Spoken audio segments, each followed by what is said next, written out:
someone is helping you, no? Merong tutulong sa inyo mga kapiksi sa mga problema nyo. Kasi for some of you, maaari meron kayong pinagdadaanan na mabigat na problema sa buhay nyo or mabigat na sitwasyon, guys, na parang feeling nyo katapusan na ng mundo or parang nade-depress na kayo, but someone is willing to help you, mga kapiksi, para makabangon ulit kayo. Tutulungan kayo nito, guys, hanggang sa makabangon kayo, makarecover kayo, hanggang sa maging ma-okay yung buhay nyo. Para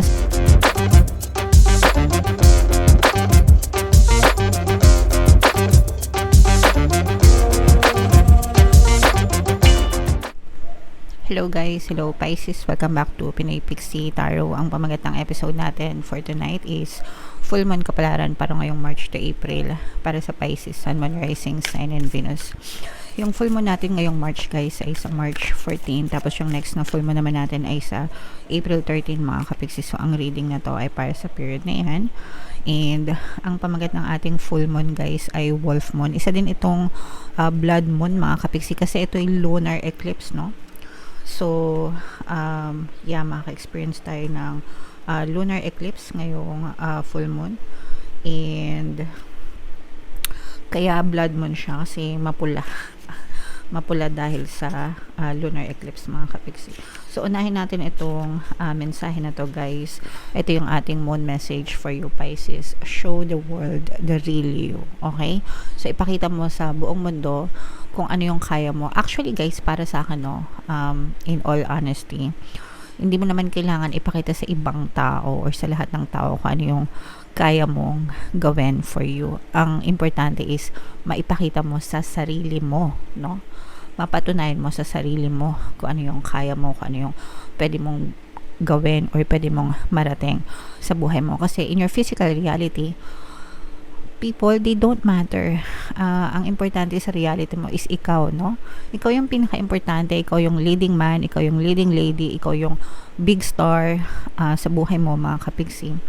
So, kung ano yung kaya mong gawin, maabot, ma-achieve sa sarili mo, show it to yourself, prove it to yourself, mga kapigsi, no? Patunayan mo sa sarili mo, hindi sa ibang tao, okay? You don't have to prove anything to other people, guys, no? Para saan? Validation? No, hindi mo kailangan ng validation sa ibang tao, mga kapigsi. Ang importante is ikaw, yung sarili mo, okay? Alright. Attune to the moon, guys. Be aware of your feelings, but also be prepared to move on. So, matuto tayong mag-move on, guys, no, sa mga past, mag-let go sa mga negative circumstances, no. Ang importante is kung ano yung nararamdaman mo right now, and kung ano yung gusto mong mangyari para sa iyo in the future. You have to embody that feeling right now, because yung now mo, yun yung mapupush out sa physical reality mo in the future, mga kapiksi. Additional meanings for this card, guys: don't lose the beauty and romance of life. Yung iba, kapag ka nasasawi sa pag-ibig, ganyan, nabibigo, nagfi-fail, sinusumpa na yung pag-ibig, no? Marami tayong kapiksi na ganyan, and we cannot blame them kasi pwedeng traumatic yung experience nila, grabihan, ganyan, kaya talagang nasusumpa nila yung hindi lang yung specific person kundi yung love in general. But that's not true, guys, no? May forever sa buhay, and you deserve second chances, or kahit marami pang chances, mga kapiksi, to love and to be loved as well, okay? So, you are too much in your head, get into your heart. Actually, yung isip at saka yung puso dapat balansean palagi, guys, no? Yeah, so ibalansin natin, mga kapiksi. Hindi maganda yung masyadong logical, hindi rin masyadong maganda yung masyadong emotional. So, dapat balance lang, guys.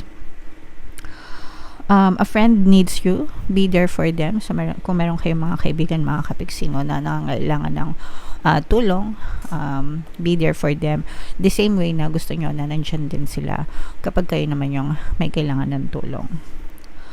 A situation is going to take a very unexpected turn. So, maaring may mga sitwasyon na magbago sa buhay nyo, maging favorable, no, sa inyo, guys. So, i-mind nyo na yan sa comment section. Alright? Okay. So, comment down below Pisces, if feeling nyo nakaresonate kayo dyan, tingnan natin yung ganap sa inyo guys. Ngayong full moon season, shuffle ko to mga kapiksi. Habang sinashuffle ko to, panoorin nyo muna yung video natin regarding sa ating paano mag-manifest ng abundance video course. Kapiksi, sawa ka na ba sa mga struggles at hirap sa buhay mo? Masipag ka ba at masikap sa buhay ngunit hindi ka pa rin umaasenso? Ilang beses ka na bang nag-attempt magnegosyo at mag-invest pero palagi ka pa rin nalulugi? Sa pagkakataon na ito ay maaaring may subconscious beliefs ka na nagiging balakid sa iyong pag-unlad at pagyaman. Introducing, paano mag-manifest ng abundance video course. Dito ay matututunan mong ma-overcome ang mga balakid mo para tuluyan ka ng umunlad, umasenso, sumagana, maging matagumpay, successful at maswerte sa iyong kabuhayan, pera, trabaho, negosyo sa lapi at kaperahan ng bonggang-bongga. Dali, mag-send na ng email sa pinoypixitaro@gmail.com at simulan na ang iyong pagyaman ngayon. Alright, so sa lahat ng gusto mag-avail ng course guys, naka-flash sa screen nyo. Una, meron tayong paano mag-manifest ng abundance video course. Pangalawa, meron tayong paano mawala ang third party at magkaroon ng harmonious na relationship. And meron din tayong email coaching guys, manifest your desires using the law of attraction. So sa lahat ng interesado mga kapiksi, mag-send lang ng email sa pinoypixitaro@gmail.com. So, Pisces guys, kaya in-represent ng King of Cups, ito yung ating moon energy. Ito guys, sobrang positive na to kasi meron ditong presence ng another water sign, mga kapiksi, Cancer, Pisces, Scorpio. For some of you, pwedeng may mga ganyang element din kayo or someone is helping you, no? Merong tutulong sa inyo mga kapiksi sa mga problema nyo kasi for some of you, maaari meron kayong pinagdadaanan na mabigat na problema sa buhay nyo or mabigat na sitwasyon guys na parang feeling nyo katapusan na ng mundo or parang nade-depress na kayo, but someone is willing to help you mga kapiksi para makabangon ulit kayo. Tutulungan kayo nito guys hanggang sa makabangon kayo, makarecover kayo, hanggang sa maging ma-okay yung buhay nyo. Para silang magsisilbing tanglaw, liwanag, ganyan, okay, sa madilim mong mundo. Dun sa mga times na halos pag-give up ka na, pasuko ka na, itong person na to, hahawakan ka nito, hindi ka nito bibitawan mga kapiksi. So this can be anybody guys, pwedeng parents mo, pamilya mo, jowa mo or best friend mo. This can be anybody mga kapiksi, pero ito ay blessing, no? Parang isa siyang blessing sa buhay mo kasi dahil sa tulong niya, matututunan mong matututo kang bumangon ulit mga kapiksi. And yeah, so you should be grateful kasi you are so blessed to have this person in your life mga kapiksi. Okay, so yeah, and of course this is also an energy of blessing mga kapiksi. Ito yung mga blessings guys, no? And dahil ito sa iyong good karma mga kapiksi, so you will attract more blessings kapag ka nalampasan mo na yung mga problema mo mga kapiksi, or doon sa mga kapiksi natin na wala namang problema guys, no? You will feel so blessed in your life. Yung iba sa inyo guys, parang nagsisimula kayong umani ng good karma mga kapiksi, kaya yung blessing sa buhay nyo magaan dahil kasabay niyang blessings na yan is yung pag-ani nyo rin ng good karma mga kapiksi. And nagsisimula na din matupad yung pangarap mo, or kumbaga parang feeling mo, ito na yung dream life ko, binubuhay ko na siya ngayon, or nararamdaman ko na siya ngayon, ganyan, kasi nga you will be so blessed mga kapiksi. Kaya wag talaga kayong susuko guys, no? Sa mga pangarap niyo sa buhay, and just persist guys. And also importante talaga yung karma mga kapiksi.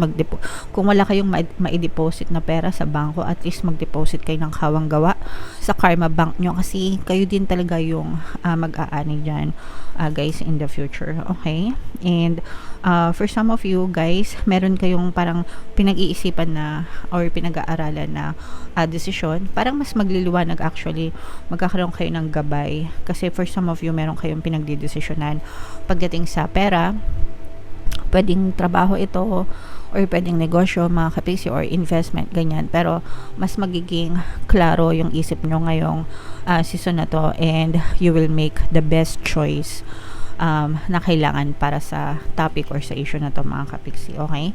So yan, i-mind nyo na yan sa comment section guys, itong mga blessings na to, katuparan ng pangarap, itong mga good karma, at saka itong tulong, no?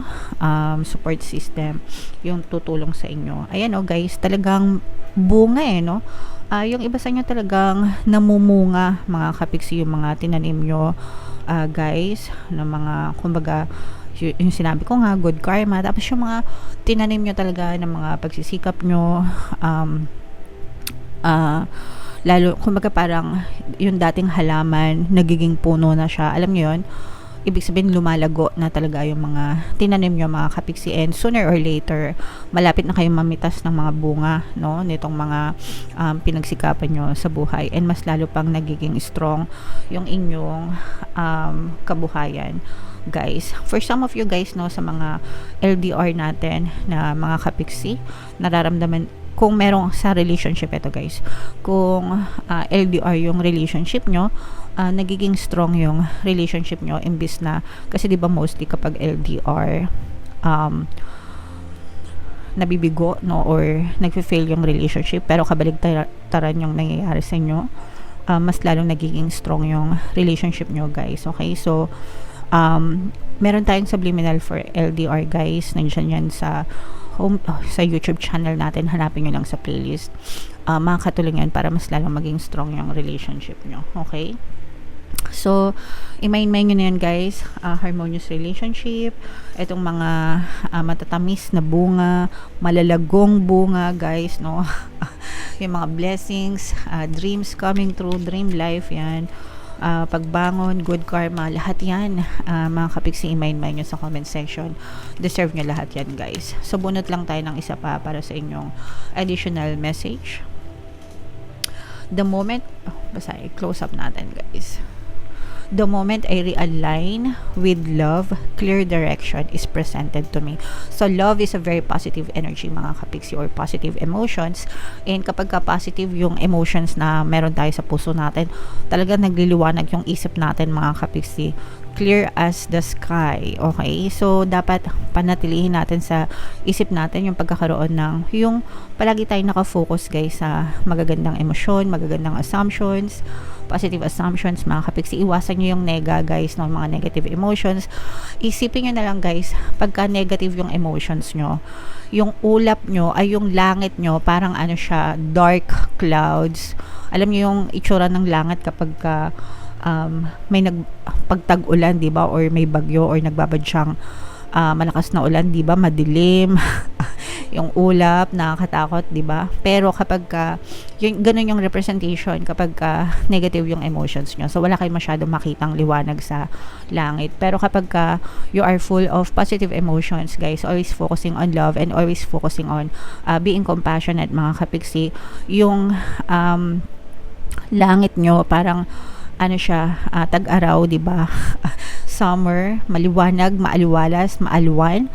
Kitang-kita nyo yung araw, di ba? So ganun kaliwanag yung buhay nyo kapag you are focusing on the energy of love, and mas maliwanag yung buhay nyo kapag ganun, mas magaan yung pagdadala ng buhay nyo. So always focus on love, on light, lahat ng positive emotions mga kapiksi, iwasan yung mga negative emotions, kasi yun yung nagiging balakid sa inyong kasiyahan guys. Alright? Okay, so comment down below Pisces, if feeling nyo naka-resonate kayo dyan, and yung mga pinapamind ko sa inyo guys, i-mind nyo na sa comment section. For more tarot readings, Pisces, ito yung playlist nyo. Ito naman yung ating success stories ng paano mag-manifest ng abundance video course. Click here to subscribe guys. Ito yung ating mga pampaswerte subliminals. Thank you for liking, sharing, and subscribing. See you next time. I love you all mga kapiksi. Have a nice day. Bye-bye.